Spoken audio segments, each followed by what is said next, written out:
hari ini Bapak Ibu-Ibu bisa hadir pada kesempatan ini. Saya akan coba mungkin menyampaikan walaupun ada sekitar 40 slide, tapi mudah-mudahan dengan bahasa yang barangkali lebih sederhana, jadi tidak akan saya membacakan setiap slide, tapi mungkin hanya globalnya saja. Saya akan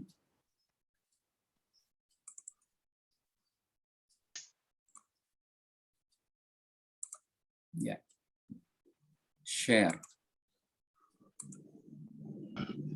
Ya, jadi ini kira-kira yang akan saya sampaikan. Kelihatan ya? Suara saya cukup bagus saya kira. Ya, jadi tadi sekali lagi terima kasih atas kesempatannya. Kemudian pada kesempatan ini saya akan mencoba dengan memberikan judul yang adalah RDE. Jadi RDE itu adalah singkatan dari reaktor daya eksperimental. Dan juga peluit 50. Memang peluit 50 ini munculnya di kira-kira di tahun 2017-an gitu ya kira-kira. Jadi peluit 50 itu adalah pembangkit listrik untuk industri. Memang ini sudah disampaikan di beberapa kesempatan international conference, kemudian seminar nasional, dan saya boleh juga mengklaim dong gitu ya. Jadi walaupun memang tidak 100%, tapi ini mungkin biar biar menjadi satu, kalau anak model sekarang kayak eye catching gitu, hasil karya anak bangsa gitu.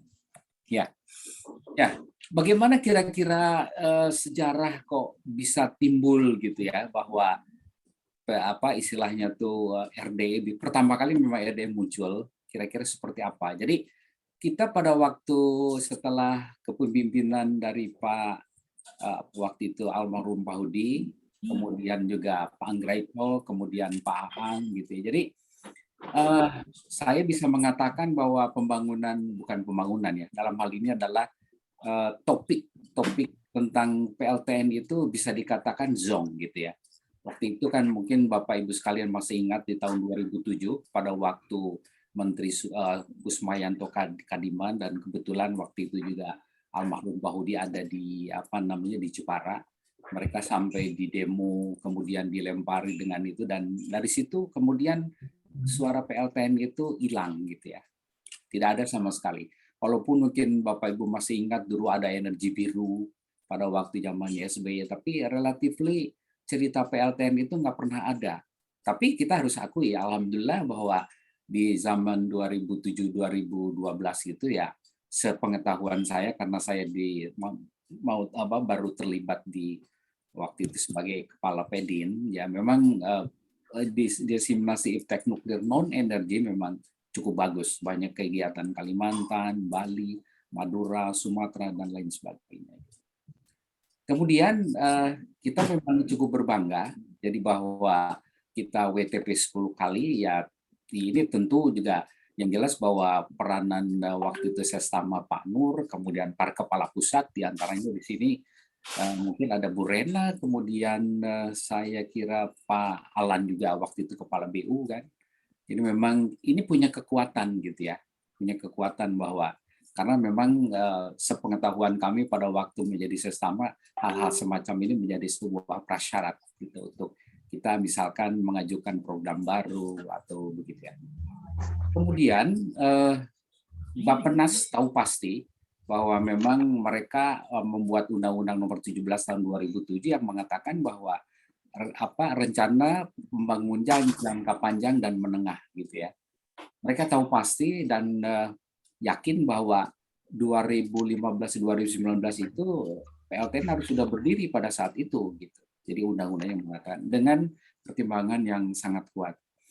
Namun di sisi lain, tapi kita menjadikan ini sebagai kekuatan saja, bahwa ada dua anggota DEN yang betul-betul sangat anti dengan PLTN.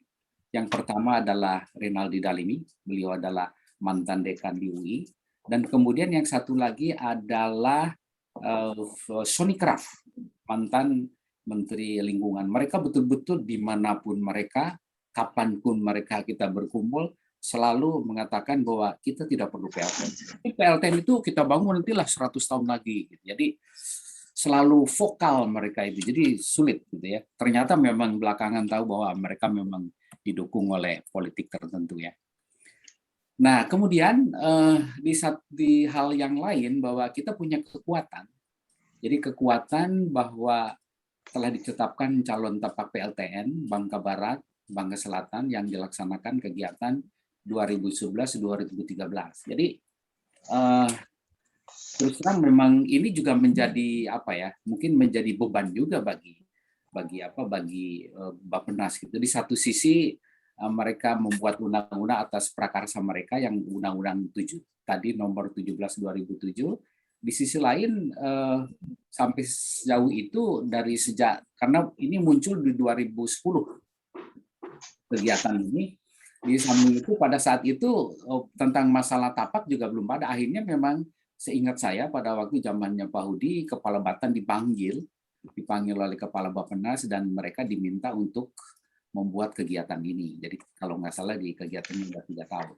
Ini merupakan anggaran yang top up ya. Jadi istilahnya dari yang sudah ada gitu ya. Jadi memang mendapatkan tambahan lah, tambahan dana segar dan seterusnya. Nah akhirnya ini kira mungkin yang seingat saya, as far as I might recall gitu ya. Jadi di akhir Desember 2013 waktu itu secara sengaja kebetulan saya waktu itu sebagai sesama kemudian atas persetujuan Kepala Batan Pak Jarod kita mengundang datangnya Pak Dr. Insinyur Lukita Dinar Satuwo. Jadi beliau mungkin melihat juga bahwa mereka sudah punya Undang-Undang 17, kemudian mereka sudah memberikan Batan adalah uang untuk membuat tapak PLTN. Akhirnya pada kesempatan itu beliau bertanya ke Kepala Batan, kira-kira kalau kita mau bangun PLTN kecil berapa sih gitu ya? Ya pertanyaan utamanya gitulah Pak. Waktu itu Pak Jarod karena sebetulnya memang beliau sudah dengar gitu bahwa kemungkinan bisa ketemu dengan Pak Lukita gitu ya. Akhirnya waktu itu seingat saya Pak Jarod ngobrol-ngobrol dengan Pak Dandang. Jadi berapa sih kira-kira PLTN itu? Ya waktu itu Pak Dandang memberikan catatan karena beliau cukup intens dengan HTGR, High Temperature Gas Core Reactor, yang mengatakan mungkin sekitar 800 miliar ya betul ya. 800 miliar gitu. Jadi terjadilah di situ. Nah, kemudian berikutnya lagi bahwa RPJMD 2015-2016 muncul dan ternyata di situ ada kata-kata bahwa perlu adanya pembangunan PLTN berdaya kecil gitu. Jadi itu yang bikin kekuatan kita kira-kira muncul. Jadi akhirnya memang demikian, kemudian kita mulai istilahnya tuh mau mulai menggambarkan tentang masalah RDE gitu kan. Kemudian kita banyak tanya dengan PLN dan kita memang pada akhirnya kalau RDE reaktor eksperimental itu jadi maka kita bisa bisa bergabung dengan mereka dan mereka bisa memanfaatkan. Jadi kita mengatakan bahwa bisa dimanfaatkan Kalimantan di Indonesia bagian timur yang relatively memang mereka memerlukan daya kecil. Daya kecil itu ya 25 mega, 50 dan seterusnya gitu. Akhirnya kira-kira idenya seperti itu. Kemudian setelah 2014 kita membuat sebuah proposal, saya waktu itu masih ingat. Jadi proposal itu disampaikan ke Kepala Bappenas mungkin sekitar bulan-bulan April gitu ya. Karena kita harapannya adalah antara Januari lah. Jadi Desember setelah ada lampu hijau dari Pak Lukita, kita membuat proposal feasibility study, kita mencoba, terus akhirnya kita coba-coba kita sampaikan. Kemudian disusunlah satu anggaran dan akhirnya pada waktu itu mereka setuju untuk pembuatan feasibility study di tahun 2015 gitu. Jadi kita membuat pada 2014, 2015 mereka setuju untuk membuat studi kelayakan RDE di 2015 pada waktu itu. Disitulah kita di awal-awal 2015 kita mulai gencar karena memang kita kita sudah ke berikutnya gitu. Jadi kalau misalkan RDE untuk studi kelayakan sudah jadi, ya mestinya harus berlanjut gitu ya. Jadi kita mikirnya ke langsung kira-kira jalannya ke lebih lanjut adalah konstruksi. Gitu. Jadi di 2015 itu di satu sisi bagian anggaran terus kita membuat studi kelayakan dengan sebagus mungkin. Kemudian kita juga kita koordinasi terus dan kita panggil untuk kita undang gitu, maaf, kita undang Menteri SDM, kita undang, kemudian Menteri Bappenas kita undang, Mendistek kita undang, akhirnya mereka datang kalau tidak salah di saya lupa, mungkin akhir 2014 atau awal 2015 ya. Pada waktu itu yang Menteri SDM itu adalah Pak Sudirman Said. Kemudian Bappenas pada waktu itu adalah Bapak Dr. Caniago, kalau nggak salah. Kemudian Pak Menristeknya itu adalah Profesor Dr. Nasir. Jadi mereka sangat mendukung itu, jadi memang demikian gitu ya. Mereka mendukung, jadi kita juga tentu happy. Mereka mengatakan oke, kita dukung gitu ya. Ya secara globally mereka mengatakan setuju kita datang ke LIPI, mungkin kita memanfaatkan social engineering barangkali, kemudian BPPT kaitan teknologinya, BSN nanti standarisasi, 8 juga nanti kita mengatakan dengan dengan pantauan dari atas, kemudian pernah juga kita datang ke Kemenko PMK mungkin di 2015, saya lupa, mungkin akhir. Menko Ekonomi pernah. Nah, yang saya ingin mengatakan kita pernah dengan Kemenko Ekonomi, tapi memang akhirnya memang tidak bisa. Ini kita hanya sampai kepada deputinya pada waktu itu. Jadi di tahun 2015 itu kita sudah sampai kepada politik strategis lah gitu ya. Karena pada waktu itu Pak Jokowi akan ketemu dengan Putin, Presiden Putin di Rusia, dan kita titip pesan bahwa supaya nanti ada kerjasama nuklir. Di dalam pertemuan antar kementerian, kita setuju bahwa poin itu masuk. Tetapi sayangnya kebetulan ada 2 orang Batan yang pergi ke sana. Waktu itu salah satunya adalah Pak Agus Sumaryanto, yang sekarang adalah PLT Sestama. Kemudian juga kalau nggak salah dari Pusdiklat waktu itu ada yang pergi, Sutrasno ya kalau nggak salah. Jadi pergi ke sana, in the last minute pada waktu 4 mata antara Jokowi dan Putin itu ketemu, ternyata masalah kerjasama nuklir, khususnya nuklir energi itu dicoret gitu oleh waktu itu ya. Biasanya kalau udah kayak gitu pimpinannya dalam Menlu gitu ya. Jadi tidak masuk. Jadi kita lemas juga 2015 gitu ya. Akhirnya kerjasama dengan dengan Rusia itu gagal. Ya sebetulnya kita ingin mencari peluang karena kita sudah tahu sebetulnya bahwa kalau RDE itu dibangun tidak mungkin didanai oleh anggaran APBN. Jadi kita memang harus mencari pinjaman. Di hal-hal lain kita coba juga mendekati dengan Cina. Cina kebetulan memang mereka terbuka gitu ya, sehingga dari situ kita mulai kerjasama antara Batan dengan INET itu dalam skop yang masih kecil, belum dengan antara Batan, jadi antar pusat aja. Kita ketemu Menteri Perindustrian juga pernah begitu, dan satu pertanyaan yang menarik memang selalu kalau ketemu dengan Pak Menteri itu kira-kira harga listriknya berapa gitu kan, itu yang memang tidak mudah kita jawab. Karena memang RDE itu adalah namanya betul-betul first of kind teknologi baru, jadi memang sudah dipastikan memang harganya mahal. Pada waktu itu berdasarkan perhitungan harganya sekitar 14 sen dolar per kWh, jadi memang cukup tinggi. Kita sampaikan ke Pak Nasir waktu itu. Kementerian BUMN kita ingin sekali ketemu dengan Bu Rini pada waktu, tapi sulit sekali. Akhirnya kita ketemu dengan Pak Deputinya. Pak Deputinya ya bisa mendukung lah. Boleh nanti beberapa BUMN mungkin akan kita libatkan.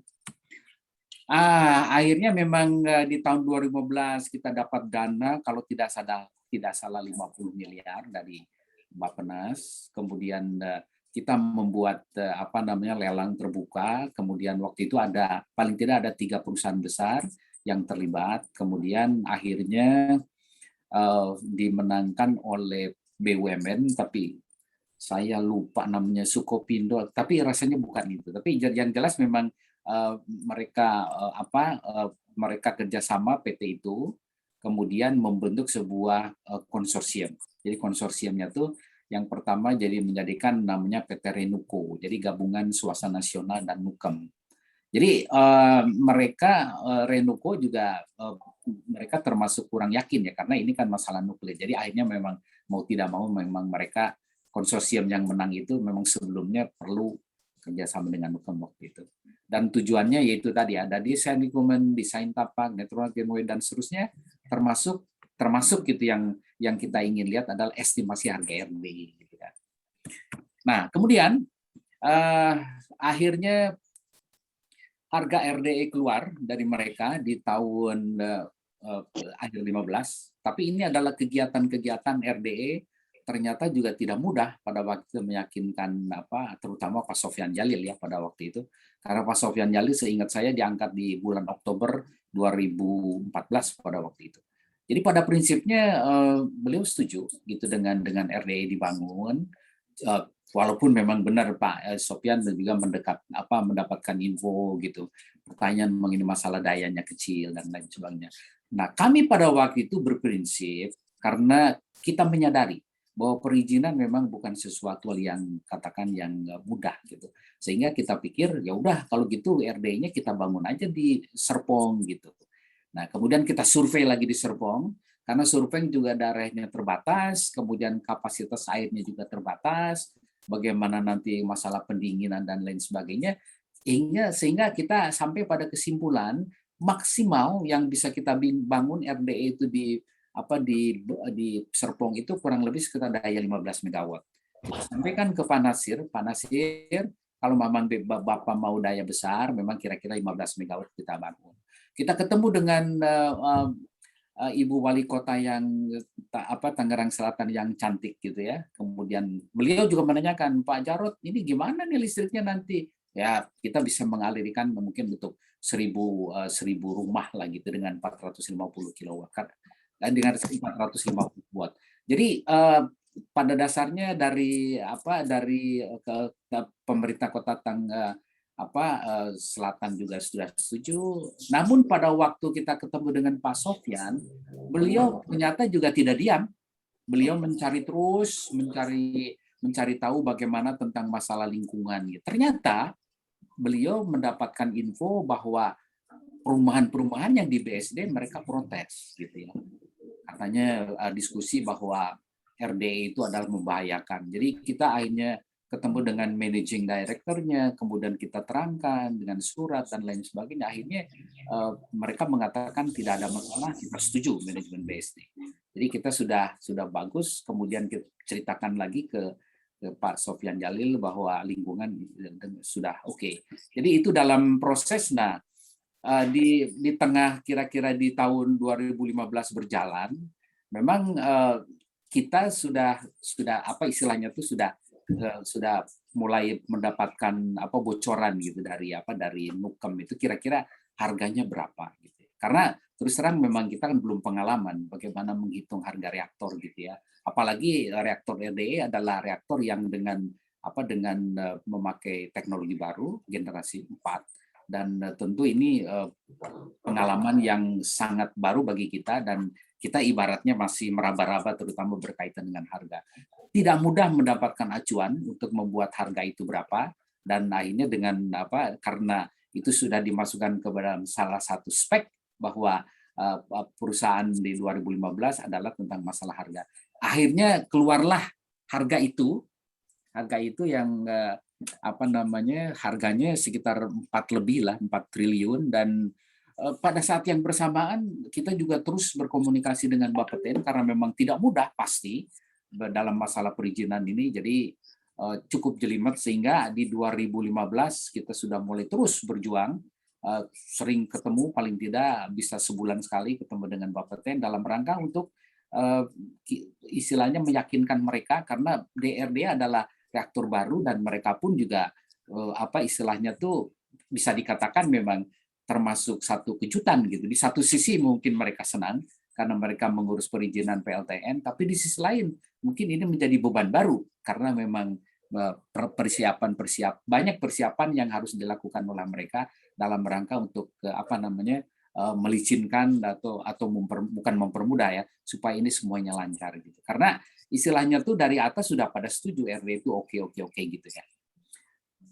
Memang persoalan tentang masalah harga memang ini luar biasa. Jadi kalau sekilas memang RDE itu adalah untuk listriknya 3-4 megawatt, kemudian bisa dimanfaatkan untuk panasnya, bisa dimanfaatkan untuk hidrogen, kemudian juga untuk katakanlah aplikasi panas bisa ya katakan kalau kita desalinasi perubahan air laut menjadi air minum gitu ya. Kemudian yang lain-lainnya memang bisa dilaksanakan kalau semuanya lengkap kebangun, memang akan bisa digunakan untuk industri-industri yang lain gitu. Misalnya terutama produksi hidrogen yang kita tahu bahwa harganya cukup mahal. Teknologi PLTN memang demikian. Jadi kita sudah sampaikan ke Pak Sofyan Djalil bahwa ya kita akan masuk ke generasi 4. Mungkin ada satu alasan yang sangat penting. Kenapa kita masuk HTGR? Padahal yang lain-lain itu adalah PWR. Justru pendapat kita adalah kita ini ingin menjadi pemain baru, gitu ya. Kalau kita masuk ke PWR dan kita masuk ke BWR sulit karena di sana ada negara-negara besar yang pasti kita akan bersaingnya pasti kalah, gitu. Oleh sebab itu kita masuk HTGR karena pemainnya masih sedikit. Paling di situ baru ada Cina, gitu ya. Cina, kemudian kemungkinan besar nanti Rusia. Jadi kita akan menjadi pemain baru dan bisa jadi ke depan akan menjadi leader gitu. Itu alasannya yang sangat penting kenapa kita masuk HTGR dan masuk ke generasi 4. Nah, ini adalah kira-kira bagaimana HTGR berkembang di sejak mereka tahun 98 sampai kini. Jadi memang kita juga tidak sembarangan, kita punya alasan bahwa memang HTGR sudah banyak dipakai. Memang di tahun 2017 RRT sedang membangun HTGR dengan berdaya besar. Kalau tidak salah sekitar 250 megawatt thermal sehingga kira-kira akan menjadi 60 sampai 70 megawatt elektrik. Dan Indonesia akan menjadi salah satunya. Ini kira-kira bagaimana akan kita kembangkan RDE di masa depan kalau misalnya jadi, karena kita mengatakan kepada Pak Sofyan Djalil kalau jadi maka kita akan menjadi produser dan kita bisa memanfaatkan RDE dengan daya kecil ini di daerah-daerah yang sangat memungkinkan, diantaranya di Indonesia bagian barat. Ini mungkin adalah roadmap-nya kira-kira. Jadi roadmap-nya kalau kita jadi semua pada waktu itu, kita harapkan bahwa tahun 2025 itu sudah beroperasi kalau semuanya smooth gitu ya. Nah, lagi-lagi memang yang jadi persoalan memang terus terang memang masalah harga. Jadi di sini adalah daerah sudah kita dekati, Kalimantan Timur mereka siap dengan lokasi walaupun mengatakan bahwa Anda harus minta sendirilah ke Presiden, jangan kita hanya pendorong aja. Kalimantan Barat juga demikian, Pulau Batam juga mereka tertarik karena dulu pernah pada waktu zaman Pak Bakri tahun 90-an HTGR itu pernah dibahas bahwa apakah mungkin zamannya Pak Iyo saya masih ingat, apakah mungkin pembangunan HTGR itu di sekitar Pulau Batam, waktu itu di Pulau Natuna. Bangka Belitung jelas karena memang di situ ada tapak yang sudah disiapkan oleh kita. Ini adalah potensinya, bisa Pertamina, PLN. Pada dasarnya PLN itu apapun mereka sudah tidak pernah lagi mempersoalkan tentang masalah teknologi. Ini teknologi PLTN kita akan terima sepanjang harga listriknya itu antara 7 sampai 10. Jadi kalau harga listrik antara 7 sen dolar sampai 10 sen dolar, pasti itu akan bisa diterima. Jadi mereka sudah percaya dengan teknologi, ini teknologi mereka accept. Yang penting kalau Pak Jokowi sudah menyetujui, ya kita tinggal maju saja. Gitu. Jadi ini adalah kegiatan RDE, kemudian yang dilakukan 2015, kemudian ini adalah sosialisasi karena memang Pak Sofyan Djalil pada waktu itu sangat menginginkan sosialisasi benar. Jadi kita memanggil pemuka masyarakat dari Kabupaten Bogor, dari Tangerang Selatan kita panggil pada waktu sekitar bulan Juli 2015 kira-kira.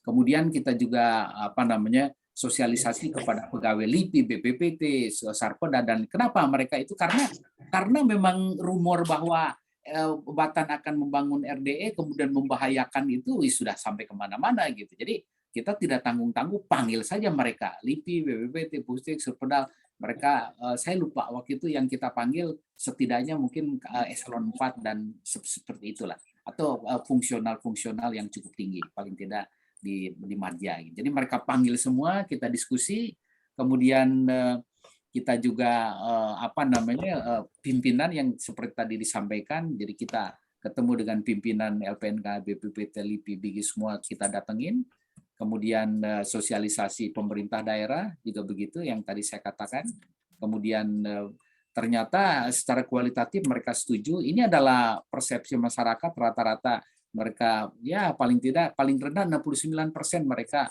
tidak ada masalah kalau RDE dibangun di sana gitu. Kemudian ini Tangsel juga begitu, jadi pada dasarnya mereka setuju. Kemudian nah, pada waktu itu yang kita ingin sampaikan ke Pak Sofyan Jalil, jadi tentang masalah penyiapan SDM. Jadi pada waktu itu kita berpikir bahwa kalau RDE ini jalan, nggak mungkin Batan melaksanakan itu, karena memang kita terbatas. Jadi kita sudah kita kontak dengan ITB, kita kontak UGM, kemudian UI dan lain sebagainya, karena mesti akan banyak orang yang akan terlibat, karena ordernya mungkin bisa sekitar 1000-an gitu ya, yang barangkali tidak mungkin kita akan mengandalkan Batan semua, karena Batan kan terbagi dua, ada yang penelitian, ada juga yang proyek. Karena kalau jadi ini akan menjadi proyek gitu. Kemudian kita ke Pak Sofyan Jalil itu hanya ingin mengatakan bahwa bukan RDE saja yang kita perlukan, tapi karena ada juga yang kita sebut fase 2 RDE. Jadi fase 2 RDE supaya kita bisa memanfaatkan RDE itu untuk tidak hanya untuk listrik, tapi untuk yang lain gitu. Kemudian sosialisasi, kemudian CSR, dan juga kita ingin menyampaikan ke Pak Sofyan Jalil menjadi program prioritas nasional. Gitu. Kira-kira demikian gitu. Nah, sayang disayang, sayang seribu sayang, tapi kira-kira memang di bulan-bulan 2015 lah. Kalau tidak salah di bulan-bulan September apa Oktober, Pak Sofyan Jalil diganti. Pak Sofyan Jalil diganti, memang hitam di atas putih kita belum punya. Kita memang pada saat itu juga sedang terus mengusahakan tentang masalah untuk sampai konstruksi, dan akhirnya Pak Sofyan Jalil diganti oleh Pak Bambang Brojo. Ya, terus terang memang setelah itu kalau saya bilang mungkin mulailah datanglah petaka anggaran untuk RDI itu mulai gonjang-ganjing gitu ya.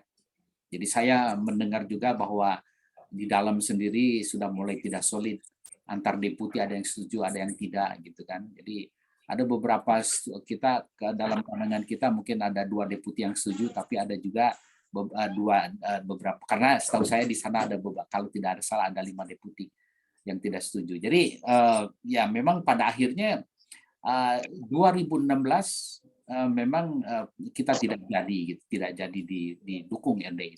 Saya tidak tahu pasti yang menjadi sebab, tapi yang kita tahu itu demikian seperti itu. Jadi di dalam sendiri memang ada beberapa faksi yang mengatakan RDE go, RDE not go. Jadi memang demikian. Kemudian ini adalah struktur-struktur yang sudah kita siapkan pada waktu itu karena ada pembangunan sehingga PMO akan dibangun. Kebetulan saya dipercaya untuk CEO-nya pada waktu itu. Jadi ini akhirnya semuanya yang sudah kita sampaikan menjadi terbengkalai gitu.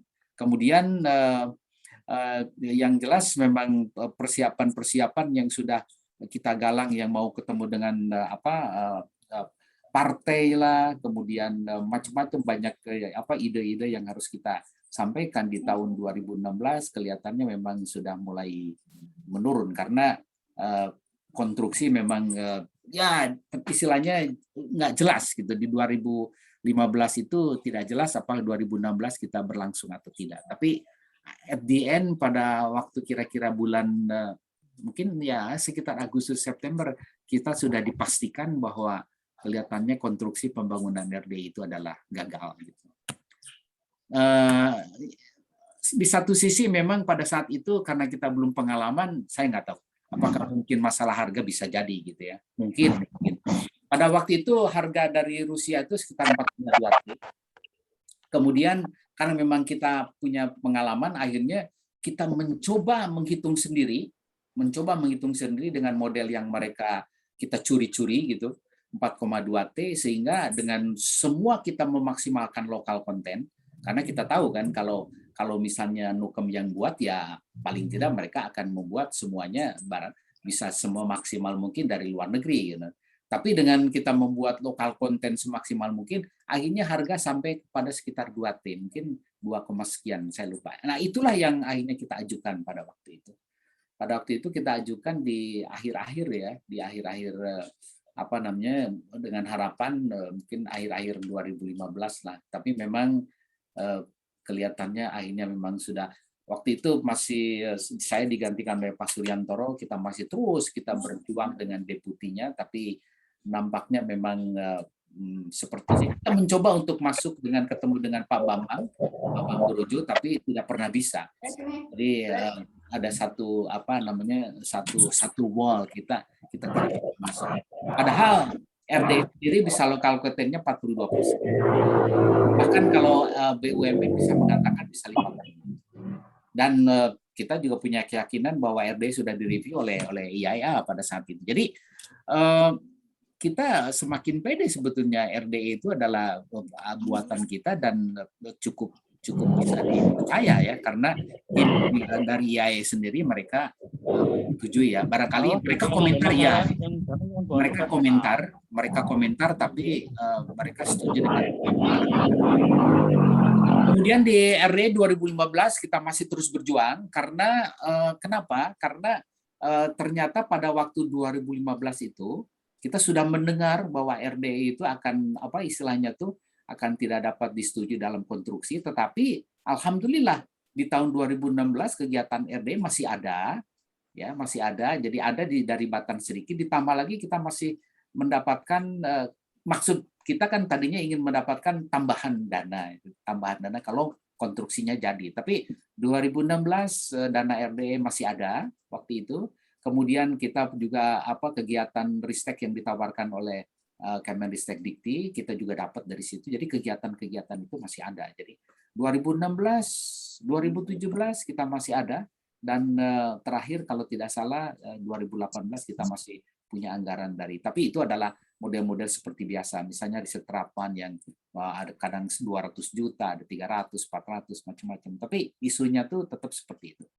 Nah, dengan 2015 kelihatannya kita mulai kalang kabut dan kita dari dalam tidak mungkin, akhirnya kita mencoba keluar, kita coba kerjasama dengan waktu itu digagas oleh PT KRN, kita kerjasama dengan INET dari RRT, Tsinghua University dalam nuclear engineering.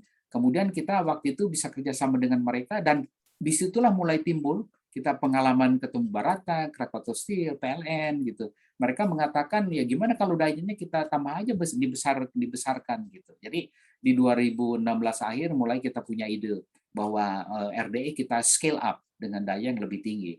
Nah disitulah timbulnya dengan peluit 50 mega. Jadi peluit 50 mega itu kira-kira scale up dari RDE. Ya, tidak sulit lah. Karena neutroniknya more or less hampir sama gitu. Jadi kita akhirnya kolaborasi dengan mereka, kemudian kerjasama dengan mereka menggunakan kode yang sama gitu. Mereka ikut ngitung, kita ikut ngitung, kemudian perjalanan itu tetap jalan. 2017 juga begitu. Kita masih dapat, saya katakan 2016-17 ada RDE fluid, kemudian kita masih review, kemudian secara rutin kita masih tetap melaporkan 2017 di beberapa kolaborasi stakeholder di dalam negeri, ada IPB, UGM, BUMN, beberapa PBUMN terlibat dengan kita, terutama seperti yang dulu kejadian tahun 96 yang lalu, bahwa mereka terlibat dalam review dari desain kita. Jadi mereka terutama bergerak dalam non-nuklir, kalau kita nuklirnya, sehingga mereka bisa memberikan masukan yang dapat memperkuat, meyakinkan kita bahwa desainnya atau fluidnya desainnya bagus gitu, atau benar lah. 2018-19 kita kegiatan istilahnya tentang desain dari fluid di jalan terus bersama. Kemudian kita berbangga sebetulnya di tahun 2018 bahwa fluid itu masuk dalam program internasionalnya RRT-INET. Tapi sayangnya memang di 2019 memang program ini tidak dilanjutkan gitu ya. Ya kita nggak bisa apa-apa gitu. Kemudian ya tetap kita terus kita sampaikan hasil-hasil riset kita, ada yang di international journal, ada international conference, ada seminar nasional gitu 2018, 19, dan kita terus jalan PT KRN Batan dan PT BUMN pada waktu itu dalam rangka untuk meyakinkan kita bahwa desain yang kita lakukan atau katakanlah SOP desain kita ini benar gitu kan, karena kita memang pengalaman dalam proyek-proyek desain itu kan belum sehebat PT-PT itulah gitu. Jadi memang kita melibatkan, diantaranya yang seingat saya ada PT PP waktu itu. Kita libatkan mereka, jadi kita yakin. Cuma sayang memang RDE akhirnya memang hanya sampai kepada yang model-model seperti itu. Jadi bantuan-bantuan riset yang seperti biasa, bukan lagi yang kita inginkan mendapatkan dana yang besar dalam rangka untuk merealisasikan dalam bentuk pembangunan. Dan itu memang sulit gitu kan. Sulit, walaupun kita yakin sebetulnya kita bisa dengan mencari bantuan financing itu. Cina udah siap, Rusia juga udah siap, gitu. Tinggal pada waktu bagaimana di atas gitu. Di atas kelihatannya memang melihat mungkin program nuklir ini adalah program yang prioritasnya itu bukan prioritas nomor 1. Jadi sepertinya memang sudah jelas-jelas bahwa memang PLTN apapun gitu, yang terutama kita Peluit dan RDE memang tidak berjalan. Dan waktu itu terus datanglah ada Torkon gitu, Torkon masuk, Thorium, dan Torkon dengan membawa duit mungkin ya itu barangkali lebih menarik karena memang mereka siap dengan pendanaan dan lain sebagainya. Ya sulit sampai saat ini pun kita mencari dana dari dalam untuk pembangunan nuklir karena memang itu cukup besar. Kalau 1000 megawatt bisa di atas 100 triliun, dan itu impossible kalau kita memanfaatkan dana dari APBN. Kalaupun misalnya kita katakan seperti biasanya mungkin model-model BOP, Build Operate Transfer, kita menyediakan tanah, ya itu barangkali yang bisa dilakukan gitu, karena biasanya dana itu tidak akan sebesar atau jauh daripada 100 triliunan gitu. Karena PLTN pembangunannya semakin sulit karena setelah kejadian Fukushima accident di tahun 2011 bulan Maret pada waktu itu sehingga membuat keselamatan PLTN makin ditingkatkan, kemudian makin diperketat, dan sampai sekarang pun kita tahu bahwa PLTN di Jepang belum operasi kembali. Gitu. Nah, inilah kita pada waktu dipanggil oleh Pak Presiden Jokowi 2016 pada waktu itu, Pak Jarod dan seluruh deputi kalau nggak salah hadir semuanya waktu itu. Kita sampaikan bahwa RDE kita sudah punya program PLTN, kita di waktu itu didampingi oleh Pak Sudirman Said, tapi di dalam itu Pak Presiden sayangnya memang kita tidak bisa tidak bisa rekor gitu ya. Pak Presiden hanya mengatakan, Pak Sudirman Said, silakan Anda analisis yang betul. Silakan dibuatkan roadmap yang betul tentang masalah PLTN. Karena Pak Jarod mengatakan, Pak Presiden, kita sudah survei 78% orang setuju kalau PLTN dibangun di negeri ini. Nah, ini memberikan instruksi. Nah, sayangnya ini 2016 yang saya dengar memang kan ini kita tahu kan Pak Sudirman Said waktu itu diganti. Kemudian beliau sempat membuat roadmap PLTN, tapi sayangnya waktu itu hanya disebarkan di internal saja. Jadi itu yang saya mendengar pada waktu itu laporan, bukan dari info dari Pak Jarod, karena saya per 1 April sudah di luar struktural, jadi tidak begitu banyak tahu.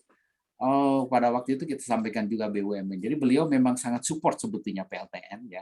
Cuma di tingkat pelaksanaan Pak Sudirman Said memang tidak sampai, tidak. Artinya beliau barangkali saya nggak tahu beliau tidak meneruskan program itu. Yang jelas pada waktu keluar ditanya wartawan, beliau sama sekali tidak ngomong masalah PLTN.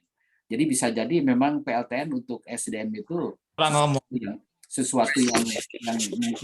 sesuatu yang harus hati-hati kalau dibicarakan.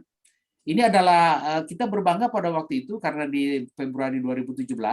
Jadi kita karena sudah terlanjur kan, walaupun belum sampai konstruksi, walaupun kita terus mengusahakan agar dana konstruksi itu ada, kita terus mengadakan komunikasi dengan Bapeten, dan alhamdulillah pada bulan Februari 2017 izin tapak RD itu keluar.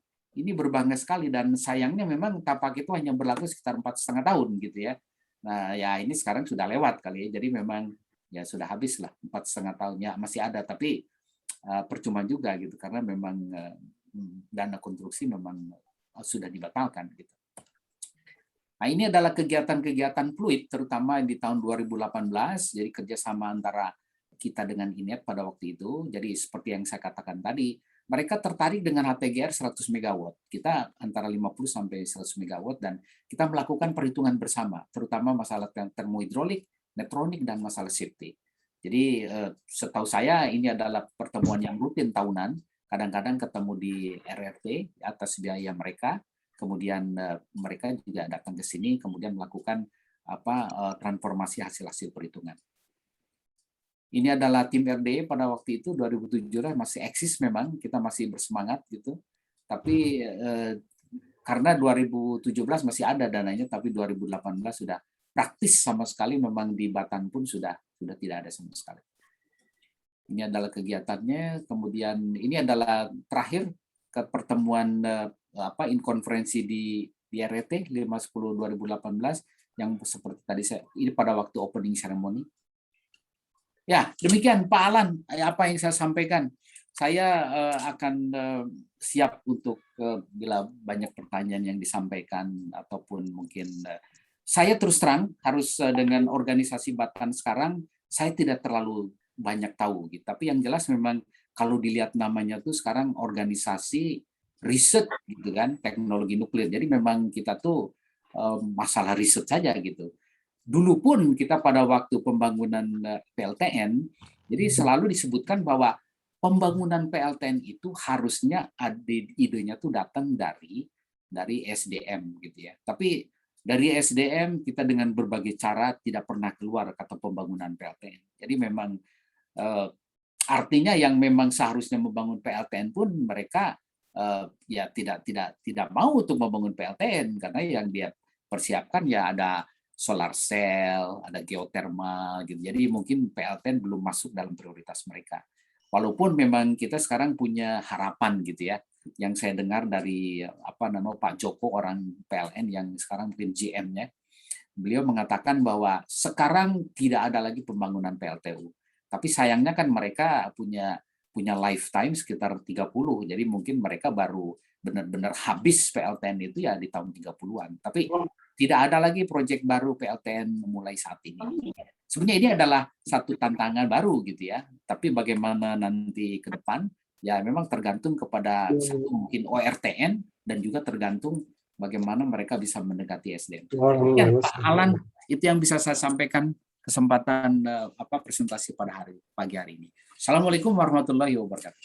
Waalaikumsalam warahmatullahi wabarakatuh. Terima kasih Pak Taswana atas pemaparannya. Mudah-mudahan apa yang disampaikan menjadikan wawasan bagi kita semua ya. Oke, hasil keilmuan. Baik, Bapak Ibu sekalian, mungkin kita lanjutkan dengan sesi tanya jawab. Namun sebelumnya, ada titipan karena ini amanah harus disampaikan Pak Taswana. Ya. Titipan dari Pak Nur, ada beberapa pertanyaan. Ya, saya sudah dapat nih apa saya langsung bacakan atau gimana? Ya, saya bacakan dulu ya Pak Taswana. Ya, boleh silakan. Ya. Yang lain ini. Ya. Pertama ini kan, Assalamualaikum Pak Alan, mohon ini disampaikan. Mau disampaikan pertanyaan ke Pak Taswanda, pertanyaan umum tentang PLTN. Mohon konfirmasi terhadap pemahaman saya tentang PLTN, apakah masih valid. Kemudian yang kedua, kok suaranya gemak? Saya harus ini dulu kali ya. Ya, baik. Kemudian yang kedua, PLTN selalu dirancang untuk menyangga baseload valid atau tidak. Yang kedua, PLTN tidak menyangga beban yang berubah-ubah, apalagi beban on-off valid atau tidak. Harga listrik PLTN ukuran besar lebih murah, ukuran 600 sampai 1.300 MW dari PLTN. Skala kecil, bagaimana pendapat Bapak? Berdasarkan info di atas, bila ada Pemda yang minta PLTN, tidak serta-merta bisa disanggupi, tapi harus dikaji lebih dahulu berapa beban dasar di daerah tersebut. Apakah jaringan sudah terintegrasi di samping pertimbangan lokasi demografi dan lain-lain. Menurut hemat saya, PLTN kecil tetap harus memenuhi persyaratan di atas. Mohon pendapat. Nah, PLTN kecil dan besar dari sisi perizinan sama ribetnya. Perizinan besar sekalian. Mohon info harga listrik dari PLTN yang termurah saat ini, berapa sen dolar per kWh. Bagaimana pendapat Bapak mengenai PLTN thorium? Apakah sudah proven, di mana, dan berapa megawatt? Bila belum proven, bagaimana dengan perizinannya? Apakah kita punya cadangan nasional uranium sebelum pembangunan PLTN 1 di Indonesia? Itu pertanyaan terakhir. Kemudian, saya sudah 10 tahun pensiun, sekedar ingin memperbaharui pengetahuan saya tentang PLTN. Mohon maaf bila kurang berkenan. Nur Agus Salim. Demikian, Pak, pertanyaan-pertanyaan dari Pak. Baik. Ya, terima kasih Pak Alan ya. Berkenan mungkin bisa menjawab langsung atau nanti mungkin ya kami serahkan ke Pak Nasrul karena ini amanah. Saya jawab aja ya, singkat-singkat ya, Pak Alan ya. Ya, jadi memang apa yang saya tahu memang rata-rata kita tuh adalah base load. Tapi yang memang yang paling penting adalah kalau kita membangun PLTN sebaiknya di daerah industri. Jadi industri itu sangat penting karena kan mereka industri itu bisa jalan terus segala macam. Jadi sehingga kita tahu pasti bahwa kebutuhannya berapa, siang berapa, malam berapa gitu. Jadi sebaiknya memang kita membangun itu di daerah industri karena itu pasti akan sangat menguntungkan. Kemudian perizinan itu betul. Jadi memang kita pengalaman kita waktu kemarin RDE, waktu kita perizinan daya kecil ya sebetulnya ya tidak jauh gitu. Jadi apa yang kita lakukan pada yang besar itu, kalaupun kita nanti sama dengan kecil. Jadi kita dengan desain tapak kemarin itu sekitar 2 tahun. 2 tahun. Kemudian berdasarkan jaringan ya kalau daerah itu kita sudah tahu daerah-daerah mana yang misalnya Kalimantan Barat itu adalah daerah yang paling aman gitu ya karena memang relatif gempanya. Jadi daerah yang paling aman itu adalah Sumatera bagian timur itu udah pasti. Sudah konsultasikan dengan Komisi Gempa Indonesia itu dari ITB. Jadi baik kalau bangun PLTN itu daerah Sumatera Timur, kemudian Kalimantan Barat, mungkin ada beberapa bagian di Kalimantan Barat, Sumatera Timur, kemudian Kalimantan Timur, dan jangan sekali-kali di daerah Maluku karena kan di situ ada patahan gitu ya. Kemudian Nusa Tenggara Barat juga harus hati-hati karena memang di sana tidak ada patahan, tapi memang gempanya cukup lumayan memang. Kemudian skala kecil menengah persyaratan di atas mohon pendapat ya. Jadi ya tetaplah kalau yang namanya di dalam masalah perizinan itu sekali lagi besar dan kecil sama saja. Kemudian kecil perizinan ribetnya ya. Harga PLTN. Harga PLTN pada waktu itu yang lama-lama ya rata-rata ya. Misalnya sebagai contoh pernah waktu itu Pak Dahlan Iskan dia main ke Korea Selatan. Tahunnya yang jelas di bawah 2014 mungkin 2012-an gitu. Ternyata di Korea itu harganya bisa 3,5 sen per kWh. Kalau sekarang nggak mungkin. Karena sekarang keselamatan meningkat setelah Fukushima. Bahkan kalau kita melihat contoh di pembangunan di Dubai, di Emirat Arab, kemudian Bangladesh, gitu ya, rata-rata 2.000 megawatt itu bisa, 1.000 megawatt maaf, itu bisa sampai di atas 10 miliar dolar. Jadi antara 8 sampai 10 ya. Jadi kalau kalikan 14 kan kira-kira di atas 100. Jadi memang harga PLTN itu akan meningkat. Nah, sebagai contoh nih, RDE pada waktu itu kita hitung 14 sen dolar per kWh. Kemudian PLTN Bangka Belitung kita hitung dengan 2000 megawatt jatuhnya 10. Nah, PLN hanya mau menerima harga listrik itu antara 7 sampai 10. Kalau lebih dari 10 mereka keberatan. Karena apa? Karena kasihan pemerintah harus memberikan apa namanya? Memberikan subsidi gitu ya. Jadi kalau 7-10 PLN mau.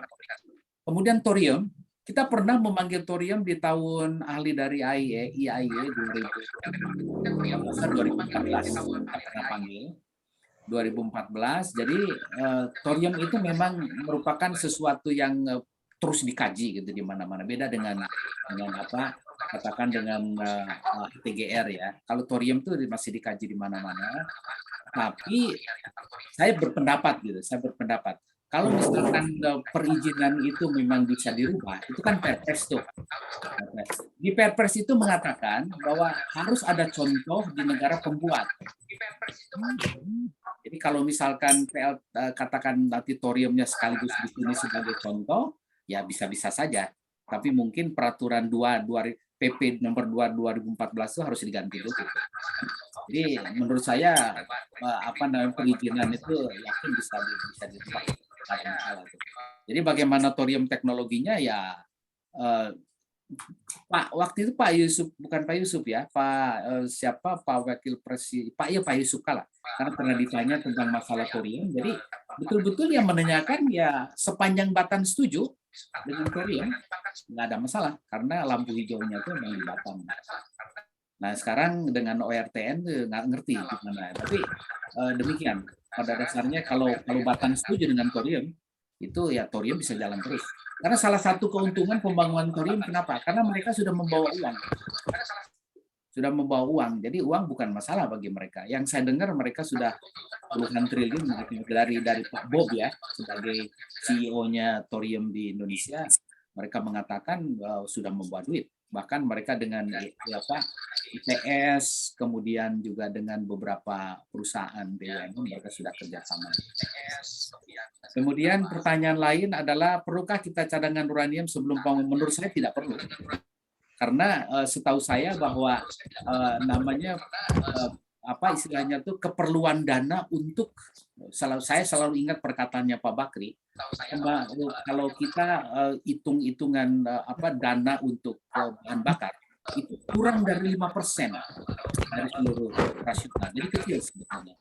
Jadi kita prinsipnya kalau kita bisa beli ngapain kita harus eksplorasi sendiri gitu.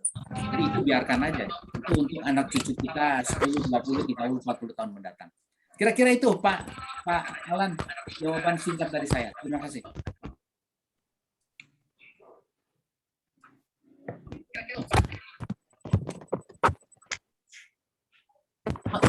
Pak Alan suaranya nggak ada. Pak Alan. Ya. Share screen-nya dimatikan aja Pak biar share screen-nya. Oh ya share screen-nya ya. Kan udah selesai. Bentar. Baik, ini yang raise hand Pak Mas Rizal ya. Ya. Mungkin yang mau bertanya silakan Pak Mas Rizal. Ya, terima kasih Pak Alan. Ya, terima kasih Pak Taswanda atas pencerahan dan presentasinya yang menarik ya. Yang selama ini kurang diketahui oleh para para senior pensiunan ini. Jadi kami cukup mendapat pencerahan yang sangat bagus. Mengenai kebijakan disetujui atau tidaknya PLTN oleh pemerintah, itu kelihatan sangat terkait dengan politik. Nah, kalau hal-hal yang tidak populer, misalnya LSM banyak yang menolak, NGO banyak menolak, itu akan tidak akan lemah jadinya gitu. Juga terhadap parlemen DPR banyak anggota yang menolak, itu jadi lemah juga. Pertanyaan saya, apakah Batam selama ini cukup boleh kacamata Pak? intensif melobi PLTN atau memberi pencerahan kepada anggota rakyat, wakil rakyat tersebut?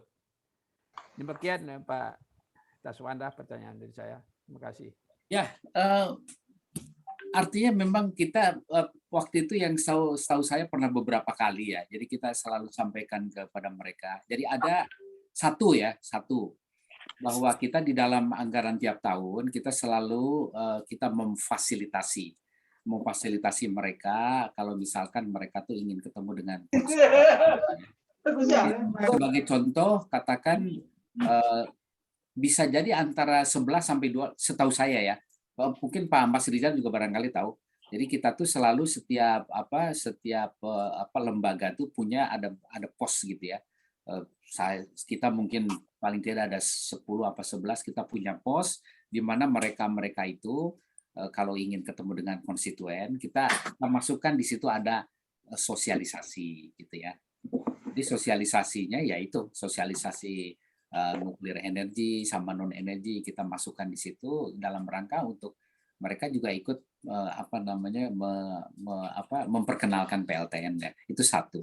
Yang kedua, setahu saya dari Komisi 7 dari di situ kan mereka ada istilahnya tuh ada grup nuklir gitu ya. Itu mereka setuju bahwa PLTN itu dibangun gitu. Bahkan mereka selalu yang menarik kan kalau kita ketemu dengan DPR, pertanyaannya tuh singkat sebetulnya mereka tuh. Tidak pernah bertele-tele apa yang sudah disumbangkan oleh Batan terhadap rakyat. Jadi selalu begitu gitu. Satu bidang energi apa gitu kan. Memang selalu energi yang begitu, yang kalau dibandingkan dengan bangsanya padi itu tuh mereka sudah tahu lah. Tapi kalau sudah energi susah kan, karena energi kita belum bisa memberikan sesuatu dalam hal ini adalah masalah energi. Tapi sekali lagi saya mengatakan bahwa keputusan tertinggi itu yang paling penting. Jadi misalnya nih sebagai contoh saya katakan saya punya forum pada waktu di Sestama tiap bulan ketemu dengan para sesmenko dan lain sebagainya. Pada waktu itu kita akan menguraikan tentang masalah bagaimana eksplorasi uranium itu jangan oleh negara karena itu memerlukan uang yang besar gitu kan. Tidak mungkin kita bergerak triliunan segala macam. Jadi kita akan serahkan kepada kolaborasi dengan swasta mungkin dalam negeri atau luar negeri. Nah, kita perlu membuat perpres gitu kan. Karena itu sudah berbau-bau nuklir segala macam gitu ya. Ya terus terang saja gitu. Kelihatannya memang Pak SBY pada waktu itu juga mengatakan iyanya juga lama gitu ya. Sehingga kebijakan energi nasional sampai dengan 2050 yang mengatakan bahwa sampai dengan 2050 kita harus memperhatikan energi baru dan terbarukan, itu baru keluar, saya masih ingat, di bulan Agustus 2014. Saat-saat Pak SBY mau selesai gitu kan. Jadi ya sulit kan. Jadi saya pernah mengatakan kepada mereka itu Pak Lambok namanya, itu orang kuat waktu di Sekretariat Presiden. Dia wah itu sulit itu Bapak itu kalau setuju nuklir lah nggak mungkin lah susah. Jadi kita ngobrol informal jadi begitu Pak. Jadi sekali lagi DPR segala macam kalau Bapaknya belum mengatakan ya memang itu menjadi sulit gitu. Jadi memang sekali lagi PLTN itu betul-betul urusan sangat kental dengan urusan politik.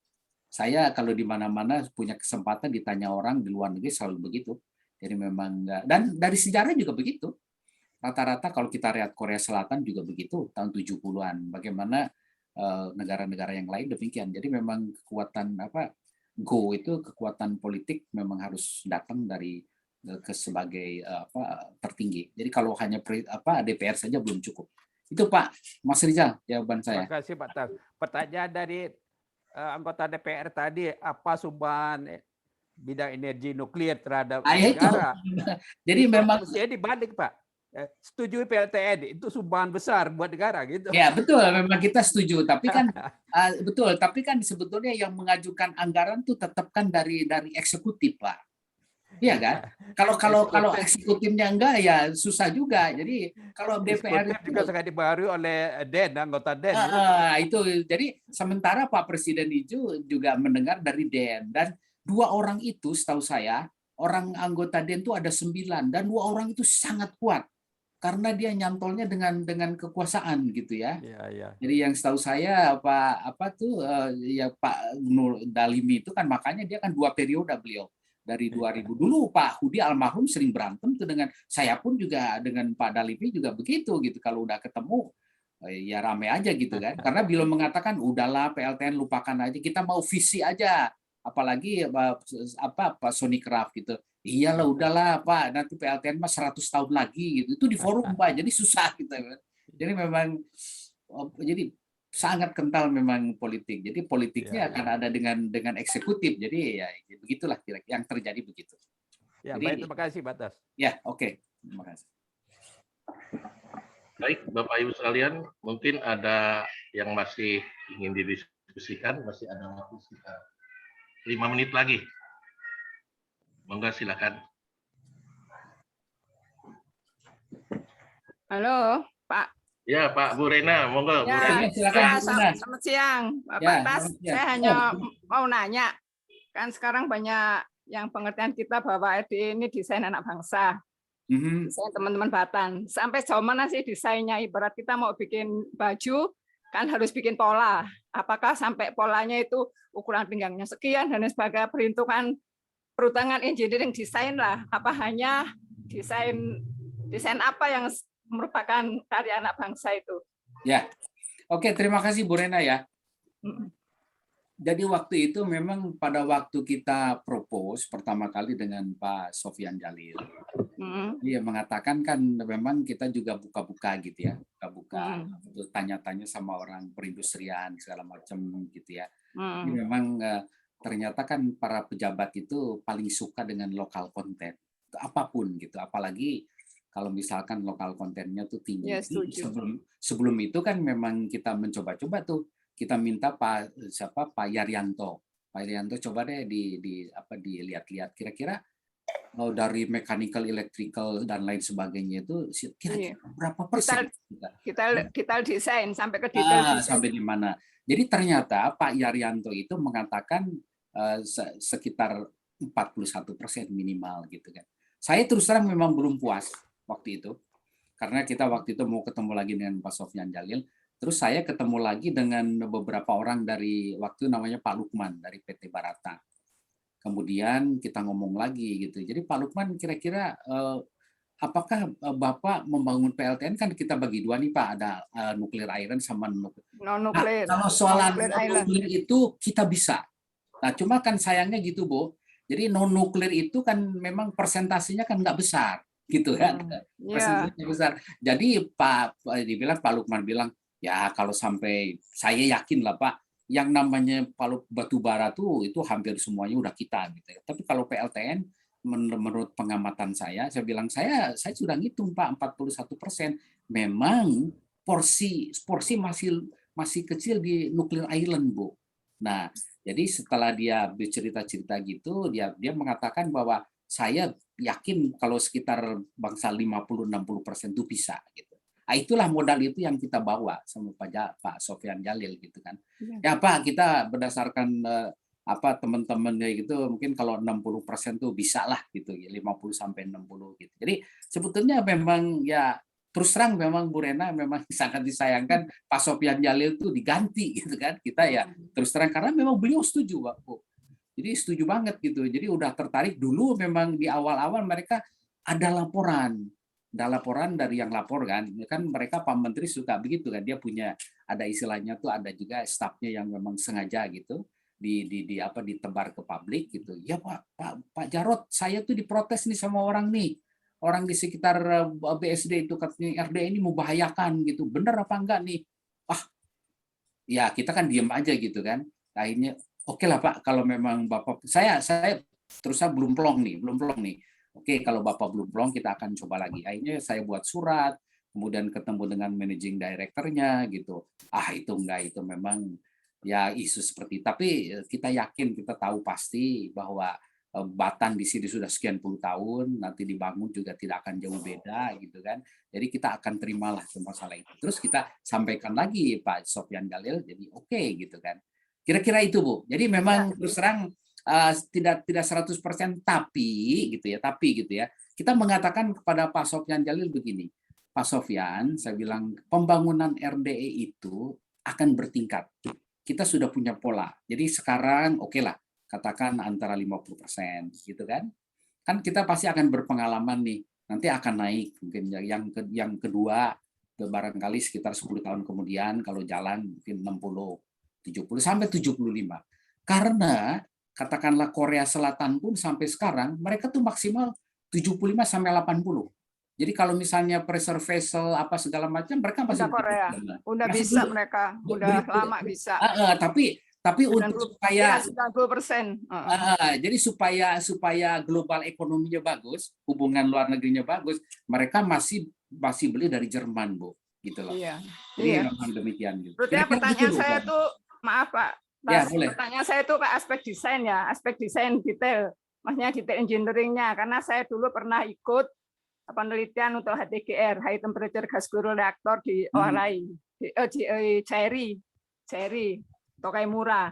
Di situ untuk pemilihan material kontrol root aja sama material-material yang beroperasi pada suhu tinggi, karena itu HTGR kan temperatur tinggi, Pak. Ya, betul. Pemilihan material aja mereka kerjasama 4 negara itu selama 15 tahun.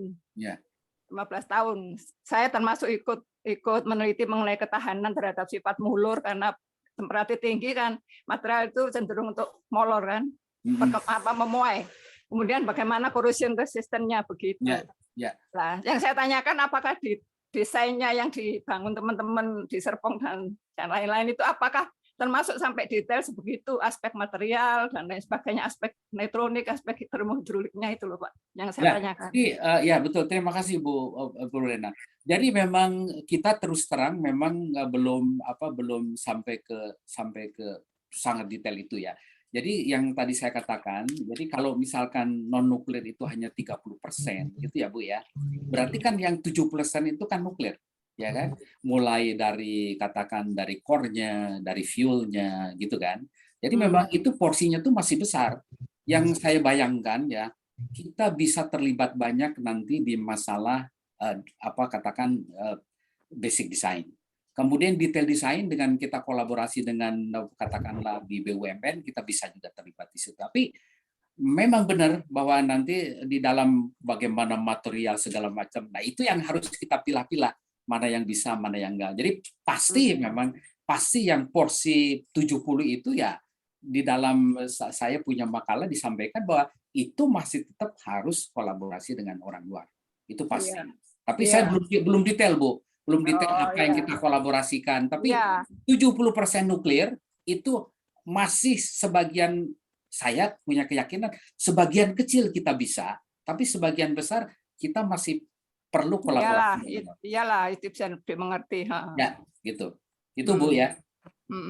Ya. Karena gini AP600 saja Pak ya, kita itu kan dulu pernah kerjasama anak AP600 PWR itu, Advanced PWR. Itu kita yang dikerjakan oleh orang Batan itu tim kita 25 orang. Itu hanya menghitung mengenai piping stress analysis untuk yang non nuclear island itu aja kita 5 tahun ya? Dengan 25 orang itu aja. Setelah saya ke sana menyelesaikan pekerjaan tahun 99 itu baru dapat approval dari USNRC. Betul Bu. Jadi memang perlu waktu yang sangat panjang untuk memang betul. Makanya memang kita nanti yang kita tidak akan memaksakan bagi yang tadi 70% yang nuklir itu semuanya kita enggak Bu. Dalam tahap pertama itu kalau tadi mengatakan 30 kan, 30 yang non nuklir, kemudian 70 ini paling kita bisa ngambil sekitar 25. Berarti kan 45 45% itu di nuklir itu masih harus dikerjakan oleh orang lain. Dalam hal ini entah kolaborasi dengan Rusia, kolaborasi dengan Cina, atau mungkin Amerika barangkali. Iya. Nah itu untuk menentukan persentase itu setelah ada detail desain saya rasa. Benar. Kalau belum ada detail desain ya nggak bisa menentukan puluhan persen. Betul. Jadi itu kan hanya perhitungan kasar Bu. Engineering kan harus kita nebak dulu kan. Kasar itu, kasar aja. Ya. Oke, makasih. Ya.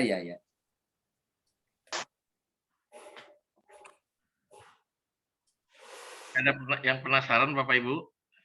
Kalau ada, masih ada mungkin. Silakan.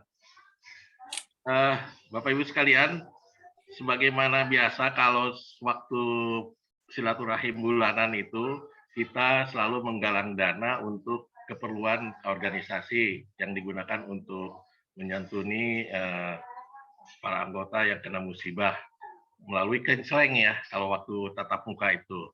Tetapi karena sudah sekarang ini tidak tatap muka, barangkali ada teman-teman atau para anggota yang ingin berkenan mendonasikan dananya kepada BGAC, silahkan untuk transfer ke rekening bendahara BGAC gitu. Nanti saya share.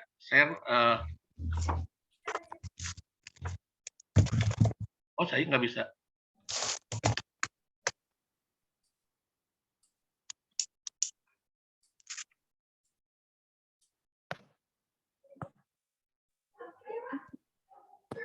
Ke rekening BGAC,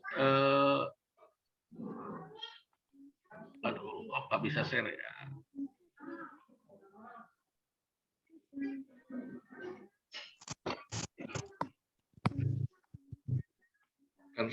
Oh iya, karena saya bukan host, jadi saya tidak bisa nge-share. Jadi barangkali Bapak Ibu sekalian sudah masuk itu, Pak. Oh, udah bisa, Pak. Sudah.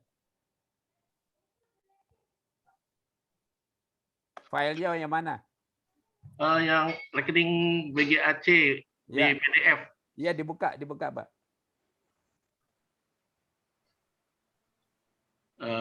Mana share screen-nya ya? Ini baru list file ya Pak Alan ini. Atau di grup aja nanti Pak, bisa. Oh iya, di grup aja. Jadi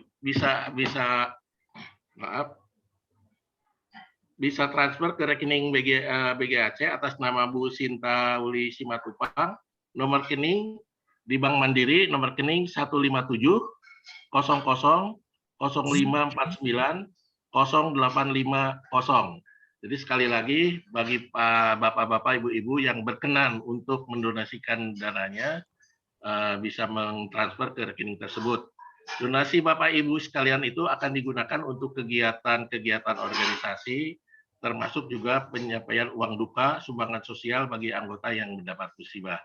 Terima kasih barangkali atas perhatiannya. Selanjutnya pertemuan akan kita tutup silaturahim pada hari ini. Kalau tidak ada lagi, kami persilakan mungkin untuk menutup Pak Mas Rizal untuk menutupnya. Kami persilakan Pak. Ya, terima kasih Pak Alan. Alhamdulillah, terima kasih kepada Pak Taswanda atas paparan mengenai RDE dan Pluit 50 ini. Yang sebelumnya kita hanya mendengar-dengar. Ya, sekarang sudah menjadi memahami kita apa itu RDE dan Pluit 50 itu. Terima kasih. Dan kepada Bapak-bapak, Ibu-ibu sekalian juga saya atas nama BGAC mengucapkan banyak terima kasih, dan insya Allah pertemuan bulanan seperti apa yang disampaikan oleh Pak Alan tadi akan diadakan berikutnya bulan depan. Rencananya siapa Pak Alan waktu itu rencana dari Bu Rina itu? Rencananya Pak Odi, Pak Odi dari Serpong tentang pembudidayaan tanaman anggur. Oh, alhamdulillah. Nah, ini pengetahuan praktis yang sangat bermanfaat buat yang tertarik akan ini pertanian ini hobi berkebun. Jadi mohon nanti kehadirannya dan mengajak teman-teman yang lain kalau bisa menghadiri acara bulanan kita ini. Alhamdulillah. Kepada Bapak Ibu sekalian, kami mengucapkan terima kasih dan mohon maaf seandainya ada sesuatu yang kurang berkenan. Kita tutup pertemuan kita hari ini. Wabillahi taufiq wal hidayah. Wassalamualaikum warahmatullahi wabarakatuh. Waalaikumsalam. Terima kasih Pak. Kita ketemu lagi bulan depan, insya Allah. Waktunya nanti akan diumumkan di grup Info BGA, dan mohon Bu Nitis dan Bu Rina mengingatkan Pak Odi sekali lagi tentang kapan kesetiaan beliau, dan barangkali dari saya ada hal-hal yang kurang berkenan, mohon maaf yang sebesar-besarnya. Demikian, wassalamualaikum warahmatullahi wabarakatuh. Sampai jumpa bulan depan. Terima kasih untuk presentasi yang untuk semuanya. Terima kasih. Izin pamit. Semuanya, mari. Terima kasih semuanya. Assalamualaikum warahmatullahi wabarakatuh. Terima kasih. Terima kasih, Mas.